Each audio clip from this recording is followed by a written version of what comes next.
మీకా గ్రంథము 4వ అధ్యాయము. అంత్యదినములలో యెహోవా మందిర పర్వతముల శిఖరమున స్థిరపరచబడి కొండల కంటే ఎత్తుగా ఎత్తబడగా ప్రవాహము వచ్చినట్లు జనులు దానిలోనికి వత్తురు. కాబట్టి ఆ కాలమున అన్యజనులు అనేకులు వచ్చి సియోనులో నుండి ధర్మశాస్త్రమును, యెరూషలేములో నుండి యెహోవా వాక్కును బయలు వెళ్ళెను. యాకోబు దేవుని మందిరమునకు, యెహోవా పర్వతమునకు మనము వెళ్ళుదము రండి. ఆయన తన మార్గముల విషయమై మనకు బోధించును. మనము ఆయన త్రోవలలో నడుచుకుందము అని చెప్పుకుందరు. ఆయన మధ్యవర్తి అయి అనేక జనములకు న్యాయము తీర్చును.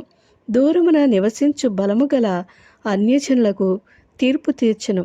వారు తమ ఖడ్గములను నాగటి నక్కులుగాను తమ ఈటెలను మచ్చుకత్తలుగాను సాగుకొట్టుదురు. జనము మీదకి జనము ఖడ్గము ఎత్తకయుండును. యుద్ధము చేయ నేర్చుకునుట జనులు ఇక మానివేతురు. ఎవరు భయము లేకుండా ప్రతివాడును తన ద్రాక్ష చెట్టు క్రిందను తన అంజూరపు చెట్టు క్రిందను కూర్చుండును. సైన్యములకు అధిపతియగు యెహోవా మాట ఇచ్చియున్నాడు. సకల జనములు తమ తమ దేవతల నామము స్మరించుచు నడుచుకుందరు. మనమైతే మన దేవుడైన యెహోవా నామము ఎల్లప్పుడూ స్మరించుకుందము. ఆ దినమున నేను కుంటివారిని పోగు చేయదను. అవతలకు వెళ్ళగొట్టబడిన వారిని, బాధింపబడిన వారిని సమకూర్చుదను. ఇదే యెహోవా వాక్కు. కుంటివారిని శేషముగాను, దూరమునకు వెళ్ళగొట్టబడిన వారిని బలమైన జనముగాను నేను చేతును. యెహోవా సియోను కొండయందు ఇప్పటి నుండి శాశ్వత కాలము వరకు వారికి రాజుగా ఉండును.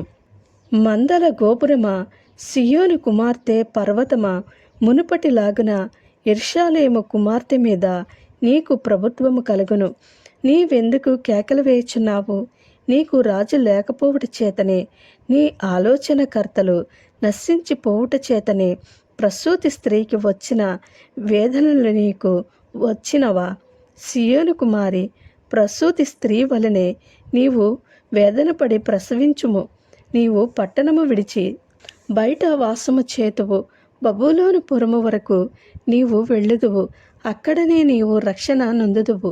అక్కడనే యెహోవా నీ శత్రువుల చేతిలో నుండి నిన్ను విమోచించును. మనము చూచుచుండగా సియోను అపవిత్రపరచబడును గాక అని చెప్పుకొనుచు అన్యజనులు అనేకులు నీ మీదికి కూడి వచ్చి ఉన్నారు.